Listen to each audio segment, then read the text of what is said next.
Welcome back to our hair loss treatment show, episode 13. Today we are talking about PRP, which is a short form of platelet-rich plasma.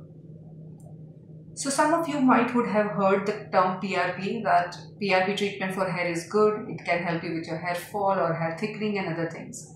So then what exactly is PRP? So as the name suggests, it's a part of the plasma which has got many platelets inside it. So in our body, in our blood, there are basically two components of our blood, red part and then the white part or the yellow part. So in this yellow part, there is one cell population which is called as platelets, which are there in our body. The main function of these platelets is to prevent bleeding. Wherever we get any small cut, the bleeding stops automatically within 1 or 2 minutes or 3 minutes or so, which is with the help of some clotting factors and these platelet cells. These platelets are given inherent capacity to release some growth factors whenever they are activated, and that's how they help with the bleeding. So the same principle is utilized in way that we extract these platelets, activate them, try to release those growth factors out of these platelets and make use of these growth factors to support growth of the tissue where we are injecting. So this PRP treatment, which in turn is a growth factor treatment, is utilized in multiple places in medical science. It is utilized for knee pain, intra-articular injections are given, heel pain or tenosynovitis situations, sometimes post-operatively in scar situations, wherever you have a big surgery performed, sometimes these PRP solutions are applied on the scar in order to have a better looking or nicer or finer healed scar. In hair, these platelet-rich plasma injections are given in order to supply growth factors to your existing hair follicles so that they can start growing out of it. So the whole idea is this PRP solution is a supply of growth factors. In layman language, we call it as fertilizer. This fertilizer can help your existing plants to grow, existing roots which are alive inside. They can start growing out of your skin so that you can have regrowth to a certain extent. The ones which are already there, they can increase in thickness, texture, color, length.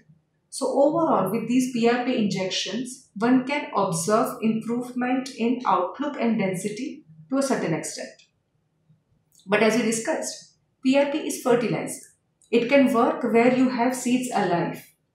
If the seeds are already dead, if there is baldness and there are no roots alive inside, whatever is the quantity of fertilizer that you are putting from outside, whatever good fertilizer is, it's not going to work because there are no seeds inside.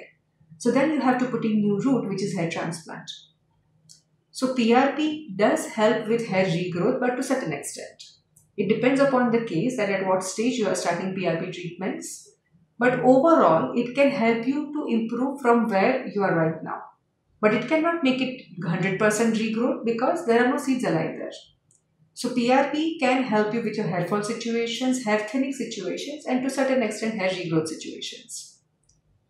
PRPs, usually patient comes, we take out blood from the hand, we put it in a machine, centrifuge it, add some chemical activators and put it back in the hair. When we are injecting it back in the hair, we give local anesthesia so that there is no pain to the patient and then we inject it inside the scalp skin. Usually this procedure is performed once in a month. Different people have different protocols, but once in a month is sufficient. One start noticing good improvement within 4 to 6 months and then one can keep on doing it as long as they are comfortable or as long as it is improving. Many times these PRP treatments are coupled with other injection treatments too, like mesotherapy injections or low-level laser therapy treatments, and of course with other medicines and lotion treatments. When everything done together can give you better outcome in terms of your hair fall and hair thickness as compared to a monotherapy.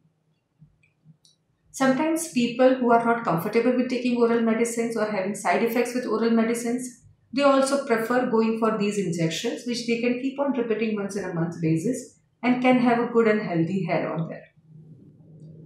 Now PRP can be performed in many different ways. Every doctor has his or her own preferences about the centrifuge machine that they are using, the speed at which they are centrifuging the blood samples, the rotations, the cycles and how many times they are doing it, the way they are separating the platelets out of it, the activator that they are using. So there are multiple small things which may differ from person to person. Some of the important things that needs to be taken care of is it has to be done in a very hygienic setup, because ultimately you are separating a component of your blood and then you are injecting it back in your scalp. So in the whole process, you do not want any infection to set in. It is possible, it is easy, it's just that one needs to be a little careful about it. But there is one aspect that needs to be taken care of while performing your PRP injections. These PRP treatments, they do work wonders in some of the patients. But in some of the patients, it doesn't really have much effect or doesn't really change the outcome of their hair. So as we understood that PRP is a fertilizer, it's not a seed. So that is why one has to understand that we are not expecting any magical improvement just with the help of PRP injections. Sometimes it is marketed or advertised in a way that with PRP injections, you'll be able to have a complete regrowth, a fuller, denser outlook. No, that may not be true. It depends upon whether your baldness is at a stage where you have thin hair throughout, which can still recover, or your baldness is at a stage where it is completely lost and there are no seeds alive inside. That is why one has to look into whether the PRP can be effective in his or her case and to what extent it can be effective, and then go for the procedure. There are different price ranges for PRP injections. It varies from city to city, country to country. Sometimes it is exorbitantly costly and sometimes it is very cheap. The whole idea is one needs to be clear about the outcome, that what they are expecting at the end of few number of PRP sessions. And their expectations should match with the effort that they are putting in going for PRP injections. A very exorbitantly costly PRP treatment procedure giving you some hair improvement and some improvement in thickness and overall 10 to 15% improvement in your density may not be a very good idea looking at the amount of efforts that you have put in. But then at the same time, a comfortable PRP procedure where you are not really putting in much effort or much amount is involved in and is giving you some improvement at the end of it, and you are okay with that, that's what you are expecting at the bottom, at the first place, that okay, giving you 10 to 15%, 20% improvement is sufficient for you, then yes, you can go for it. So whether you need PRP treatment or not, of course, that is one question which you and the doctor has to decide. And when you start with PRP treatment, what is the ultimate outcome that you are expecting? That is something which you need to discuss before you really start with your PRP treatments.